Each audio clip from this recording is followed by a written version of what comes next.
آپ اور میں جب سکول پڑھتے تھے، یہ میں اس دور کے بچوں کی بات نہیں کر رہا، یہ کم از کم جو 35-40 سال سے اوپر کی عمر کے ہیں، تو 8 آنے ملتے تھے روز، یا کوئی 1 روپیہ ملتا تھا، تو اس وقت 1 روپیہ بھی بڑا لگتا تھا۔ اور کبھی عید پہ یا کسی موقع پہ یا گھر میں کوئی مہمان آ جائے اور وہ 5 روپے دے جاتے تو لگتا تھا کہ آج تو اخیر ہی ہو گئی ہے۔ تو اس وقت 5 روپے بھی بڑے لگتے تھے، اس لیے کہ اس وقت ہمارے پاس لاکھوں نہیں تھے، تو 5 بھی بڑے تھے۔ اور آج اگر آپ کو کوئی 5 دے تو آپ اس کی طرف ہنس کے دیکھیں گے، یہ مجھے کیا دے رہے ہو؟ تو جب آپ نے لاکھوں نہیں دیکھے تھے تو 5 بھی بڑے لگتے تھے، اب لاکھوں دیکھ چکے تو وہ 5 کتنے چھوٹے لگتے ہیں۔ تو آج 60 سال بڑے لگتے ہیں، لیکن جب قیامت کا ایک دن 50,000 سال کا دیکھیں گے تو یہ بہت چھوٹا سا دن لگے گا۔ تو حضرت شیخ ختلی بولے الدنیا یوم، دنیا ایک دن ہے، وَلَنَا فِيهَا صَوْمٌ، اور ہم اس کو روزہ رکھ کے گزار رہے ہیں۔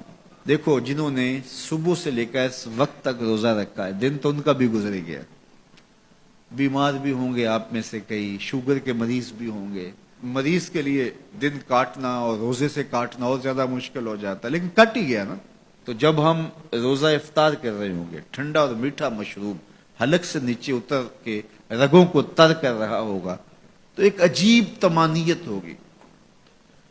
اگر کوئی شخص ایسا ہو جو افطار کے دسترخوان پہ بیٹھا ہو اور اس نے روزہ نہ رکھا ہو اور سستی سے اس نے سارا دن کھاتے پیتے گزار دیا ہو، تو اب جب روزہ کھلے گا تو اس کے دل میں خیال آئے گا، یہ ماڑا سا آدمی بھی تو روزہ رکھ کے سارا دن کاٹ ہی گیا ہے، تو اگر میں بھی رکھ دیتا تو یار دن تو میرا بھی گزر ہی جانا تھا۔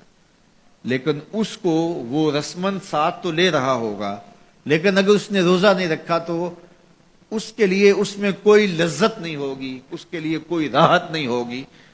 وہ سوچے گا کہ یار میں بھی روزہ رکھ کے گزار دیتا تو دن تو گزر ہی جانا تھا، اس کا بھی تو گزر گیا، میرا بھی تو گزر ہی جانا تھا۔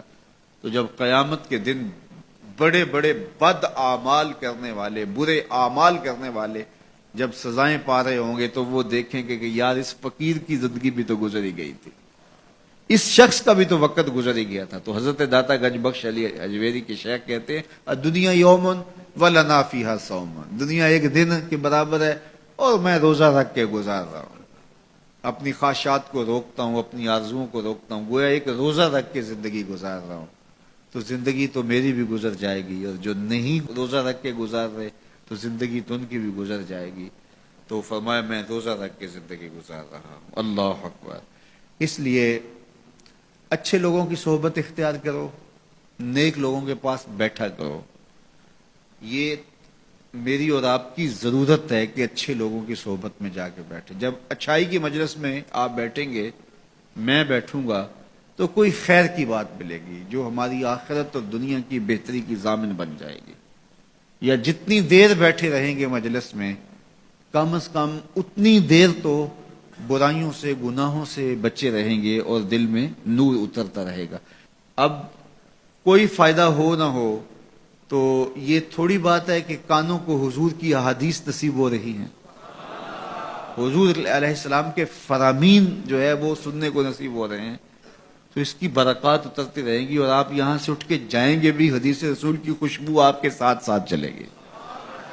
تو اسی طرح برے شخص کے پاس بیٹھنے سے یا تو برائی اثر انداز ہوگی، اور اگر نہیں ہے تو پھر نیکی اثر انداز ہوگی۔